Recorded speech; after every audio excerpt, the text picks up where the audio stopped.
Selamat pagi anak-anakku kelas 7B dan 7C yang terkasih. Salam sehat, selamat berjumpa kembali bersama Bu Lisa dalam mata pelajaran PPKN dalam belajar daring ini. Ya, apa kabar kalian semua? Bagaimana? Selama beberapa minggu kita sudah masuk bab 3 ya. Selama berapa kali pertemuan? Dua atau 3 kali pertemuan. Sudah memasuki bab 3, yaitu tentang perumusan dan pengesahan Undang-Undang Dasar Negara Republik Indonesia tahun 1945. Ya, anak-anak, bab 3 ini pada awal pembelajaran Bu Lisa sudah pernah berikan video pembelajaran dari YouTube. Namun video itu rupanya banyak ya, banyak sekali dan tidak atau belum terpoin-poin.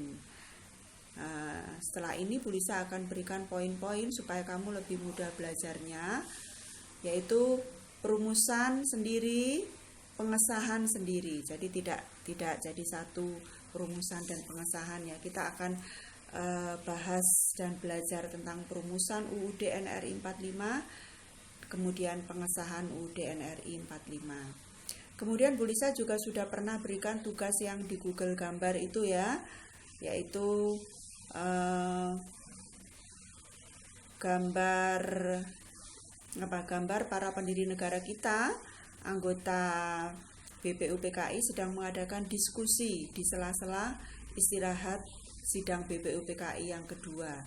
Jadi itu sidang itu tidak resmi ya. Jadi sidang itu di sela-sela sidang BPUPKI yang kedua. Jadi pada saat istirahat beliau mengadakan diskusi. Ada banyak jawaban ya, ada yang rapat, ada yang mengadakan pertemuan, ada yang benar sedang mengadakan diskusi, ada yang langsung mengatakan sedang mengadakan sidang kedua BPUPKI dan macam-macam. Semuanya itu Bu Lisa tampung saja dan masing-masing memiliki nilai poin sendiri.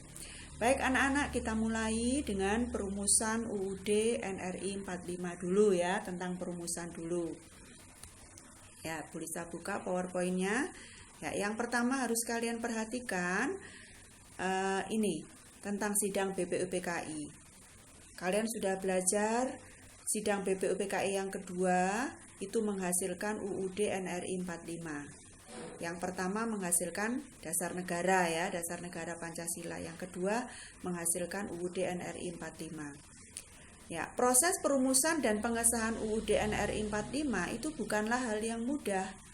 Jadi membutuhkan waktu yang panjang. Kalau sidang BPUPKI yang pertama yang menghasilkan dasar negara itu adalah perdebatan tentang istilah Pancasila ya, perdebatan tentang isi dari Pancasila dari Muhammad Yamin, Supomo, dan Soekarno. Nah, sedang sidang BPUPKI kedua perdebatannya adalah pada saat perdebatan merumuskan dan mengesahkan. Jadi selain perdebatan juga mengalami masa yang cukup lama ya, masa yang cukup lama untuk membuat suatu undang-undang. Meskipun kalau kita lihat dalam masa-masa seperti itu, kalau sekarang itu ya termasuk cepat ya kalau masa sekarang, karena waktu itu dianggap lama karena negara keburu membutuhkan atau negara segera membutuhkan undang-undang dasar. Karena syarat berdirinya suatu negara itu kan adanya wilayah, adanya rakyat, adanya pemimpin atau presiden atau raja, dan adanya undang-undang. Nah, untuk itu undang-undang dasar suatu negara itu merupakan hal yang vital, hal yang penting. Baik, sekarang kita menuju ke sini dulu. UUD atau Undang-Undang Dasar itu istilah lainnya adalah konstitusi. Ya, pada buku paket halaman 64, istilah konstitusi itu bermacam-macam ya, ada dalam banyak bahasa. Ada dalam bahasa Belanda konstitutie. Itu dalam bahasa Belanda, konstitutie. Dalam bahasa Jerman Constitution, pakai K. dalam bahasa Inggris constitution biasa ya, constitution. Kemudian dalam bahasa Latin constitutio. Ya, dalam bahasa Latin constitutio. Constitutio ya, itu ada di paket ya. Ya, baik. Istilah konstitusi dalam berbagai bahasa itu terbagi menjadi dua, yaitu apa yang namanya konstitusi tertulis dan konstitusi tidak tertulis. Jadi sekali lagi, konstitusi secara umum dari berbagai macam istilah dari banyak bahasa tadi, akhirnya secara umum dibagi menjadi dua, yaitu konstitusi tertulis dan konstitusi tidak tertulis, atau nama lainnya konvensi. Ya, lanjut. Apa sih yang dimaksud dengan konstitusi tertulis? Konstitusi tertulis adalah aturan-aturan pokok dasar negara, bangunan negara, dan tata negara yang mengatur peri kehidupan satu bangsa di dalam persekutuan hukum negara. Jadi sekali lagi, konstitusi tertulis selain ditulis ya dalam bentuk undang-undang, dalam bentuk buku, dalam bentuk peraturan pemerintah, dalam bentuk peraturan daerah atau TAP MPR, Perpu dan sebagainya, yang jelas konstitusi tertulis itu adalah aturan pokok. Ya, aturan pokok suatu negara atau aturan dasar suatu negara. Bisa juga konstitusi juga sebagai suatu bangunan negara. Ya, bangunan negara atau landasan dari suatu negara ya. Dan tata negara yang mengatur kehidupan suatu bangsa di dalam persekutuan hukum negara. Itu konstitusi tertulis. Sedangkan konstitusi tidak tertulis yang lazim kita kenal dengan konvensi, itu pengertiannya adalah kebiasaan ketatanegaraan yang sering timbul dalam sebuah negara. Sekali lagi, konstitusi tidak tertulis atau konvensi adalah kebiasaan ketatanegaraan yang sering timbul dalam sebuah negara. Contohnya, pengambilan keputusan di MPR berdasarkan musyawarah untuk mufakat. Kemudian, pidato presiden setiap tanggal 16 Agustus menjelang perayaan HUT proklamasi besoknya ya, maka malamnya 16 Agustus itu diadakan pidato presiden di depan sidang paripurna DPR dan sebelum MPR bersidang. Kemudian berikutnya, Presiden telah menyiapkan rancangan bahan-bahan untuk sidang MPR yang akan datang. Ini semua adalah contoh konvensi. Ya, kalau ulangan kamu bisa mengambil salah satu saja.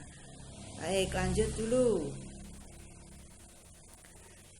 Dalam negara yang menganut paham demokrasi, UUD mempunyai fungsi yang khas, yaitu membatasi kekuasaan pemerintahan agar penyelenggaraan kekuasaan pemerintah itu tidak bersifat sewenang-wenang. Ya, seperti kita ketahui bahwa negara kita adalah negara yang menganut teori kedaulatan rakyat atau demokrasi. Artinya adalah pemerintahan negara kita itu adalah pemerintahan rakyat. Pemerintahan dari rakyat, oleh rakyat dan untuk rakyat, itu nama lain dari demokrasi. Nah, di negara seperti Indonesia yang menganut paham demokrasi ini, Undang-Undang Dasar atau UUD itu mempunyai fungsi yang khas. Ya, mempunyai fungsi yang khas, yaitu apa? Membatasi kekuasaan pemerintahan. Jadi supaya kekuasaan pemerintahan itu tidak sewenang-wenang, ya maka harus dibatasi. Ya, harus dibatasi supaya tidak terjadi penindasan atau rakyat menjadi tidak sejahtera dan sebagainya. Ya, fungsi yang khas. Kemudian lanjut. Dengan demikian diharapkan hak-hak warga negara di suatu negara yang menganut paham demokrasi itu akan lebih terlindung, atau nama lainnya konstitusionalisme. Jadi artinya begini, konstitusionalisme itu adalah suatu kondisi atau keadaan negara di mana hak-hak warga negara itu lebih terlindung. Maksudnya adalah lebih terlindung atau lebih sesuai dengan konstitusi. Berikutnya, negara Indonesia itu negara yang menganut paham konstitusionalisme. seperti ditegaskan dalam pasal 1 ayat 2 Undang-Undang Dasar Negara Republik Indonesia tahun 1945 yang berbunyi, kedaulatan berada di tangan rakyat dan dilaksanakan menurut Undang-Undang Dasar. Sekali lagi, negara Indonesia menganut paham konstitusionalisme seperti ditegaskan dalam pasal 1 ayat 2 UUD NRI 45. Pasal 1 ayat 2 bunyinya bagaimana? Ini yang dicetak tebal. Kedaulatan berada di tangan rakyat dan dilaksanakan menurut Undang-Undang Dasar. Lanjut. Jadi, apa konstitusi itu? Konstitusi adalah hukum dasar yang dijadikan pegangan dalam penyelenggaraan pemerintahan negara. Ya, konstitusi adalah hukum dasar yang dijadikan pegangan atau pedoman dalam penyelenggaraan pemerintahan negara. Kemudian, konstitusi itu bukan undang-undang biasa loh ya. Kenapa disebut bukan undang-undang biasa? Karena konstitusi itu tidak ditetapkan oleh lembaga legislatif biasa, tetapi oleh lembaga khusus atau badan khusus yang lebih tinggi kedudukannya. Nah, kalau dulu BPUPKI, dalam sidang BPUPKI dan yang merumuskan adalah anggota BPUPKI yang sudah kamu kenal ya, anggota BPUPKI itu ya anggota PPKI sama ya, karena nantinya kan BPUPKI berubah menjadi PPKI tanggal 7 Agustus 1945. Ya. Nah, badan-badan yang lebih tinggi kedudukannya kalau sekarang yang menetapkan atau yang membuat konstitusi itu adalah yang namanya badan legislatif. Di Indonesia, badan legislatif itu dipegang oleh MPR, DPR, dan DPD. Ya, itu. Berikutnya. Konstitusi merupakan hukum yang paling tinggi dan fundamental atau mendasar sifatnya. Sehingga peraturan-peraturan di bawahnya tidak boleh bertentangan dengan UUD. Ya, ini nanti lebih lanjut di kelas 8 kalian akan mempelajari tata urutan peraturan perundang-undangan mulai yang tertinggi sampai dengan yang terendah. Nah, yang tertinggi jelas Undang-Undang Dasar Negara Republik Indonesia tahun 1945 atau UUD 45.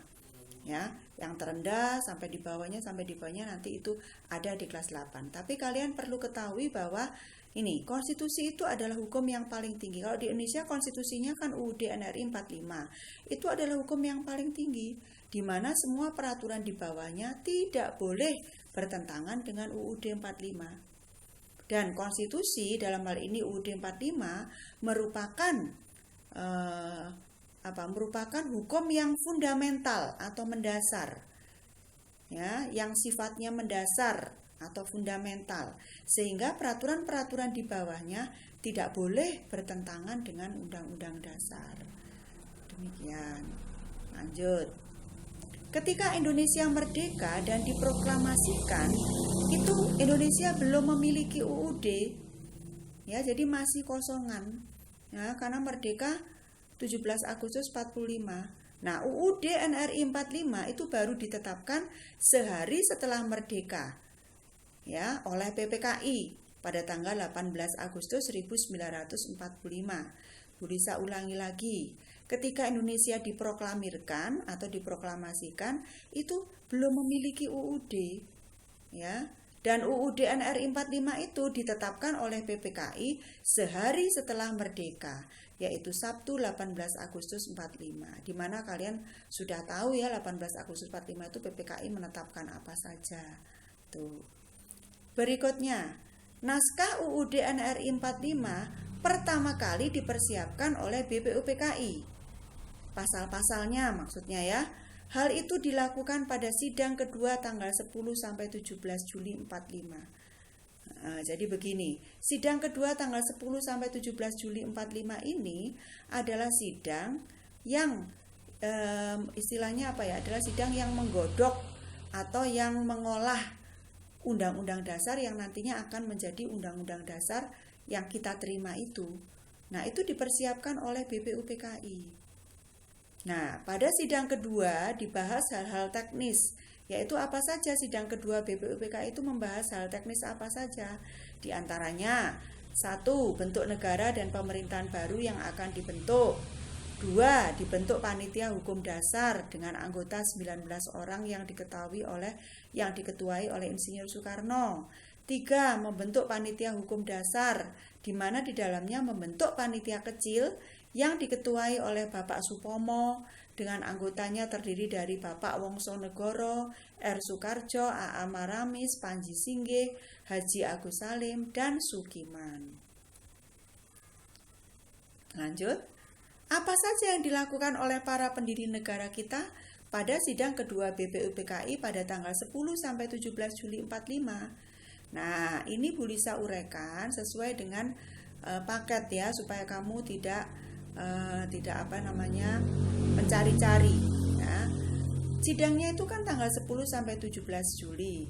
Kenapa di sini urutannya kok cuma 13, 14, 15, 16, 17? Ya. Yang sebelum tanggal 13 kira-kira apa ya, tanggal 10 sampai dengan 12 Juli kira-kira apa? Ya, diantaranya mereka mempersiapkan berkas-berkasnya, mempersiapkan apa yang nanti dibicarakan, kemudian apa yang akan dibahas. Nah, baru kemudian pada tanggal 13 Juli 45 membahas beberapa hal dan menyepakati antara lain: 1. Ketentuan tentang lambang negara. 2. Ketentuan Negara Kesatuan Republik Indonesia atau NKRI. 3. Mulai adanya sebutan MPR, karena dulu nggak ada istilah MPR ya, atau Majelis Permusyawaratan Rakyat, karena yang ada ya BPUPKI itu. 4. Membentuk panitia penghalus bahasa yang terdiri atas Jayadiningrat, Salim, dan Supomo. Akhirnya kemudian rancangan UUD itu diserahkan kepada panitia penghalus bahasa.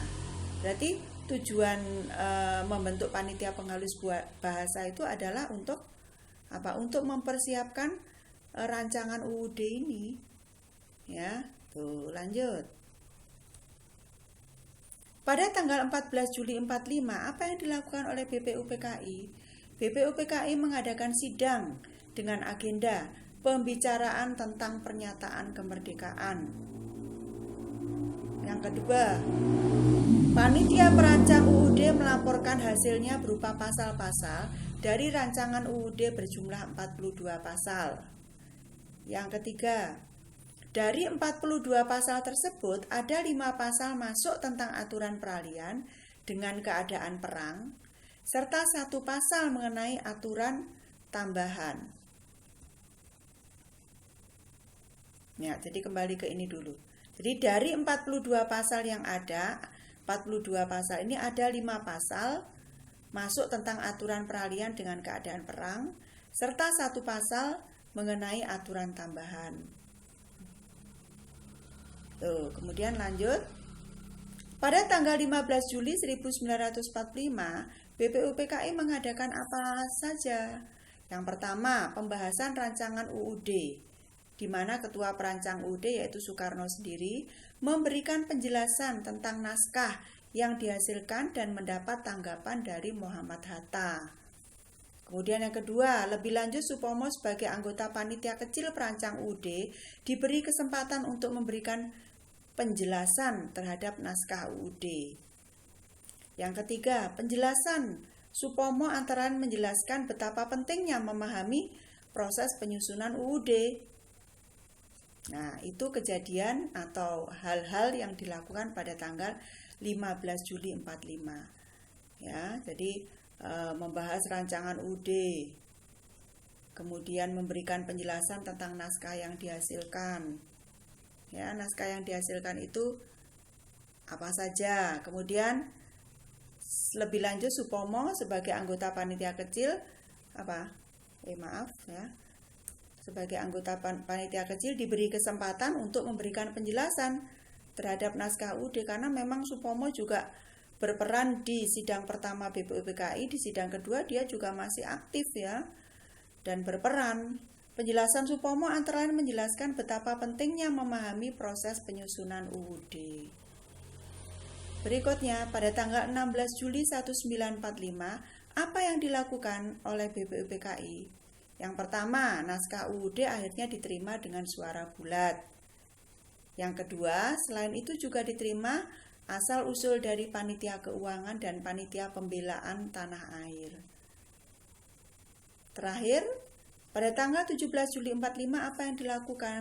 Di sidang BPUPKI yang dilakukan adalah menutup sidang BPUPKI dan kemudian menyanyikan lagu Indonesia Raya. Itulah anak-anak sekalian yang terkasih, video pembelajaran OBS hari ini Bu Lisa berikan tentang bab 3 perumusan dan pengesahan UUD NRI 45, namun yang Bu Lisa jelaskan ini masih dalam tahap perumusan, belum ke pengesahan, masih perumusan UUD NRI 1945. Ya, itu saja yang Bu Lisa berikan atau bisa sampaikan pada hari ini ya. Di minggu depan kalian bisa mengikuti yang pengesahan UUD 45 ya. Tuh, semoga kalian paham ya, mengerti, dan kalau tidak paham atau tidak mengerti boleh tanya lewat WA juga boleh ya. Semoga kalian paham dan semangat ya. Ya, selamat siang, Tuhan memberkati.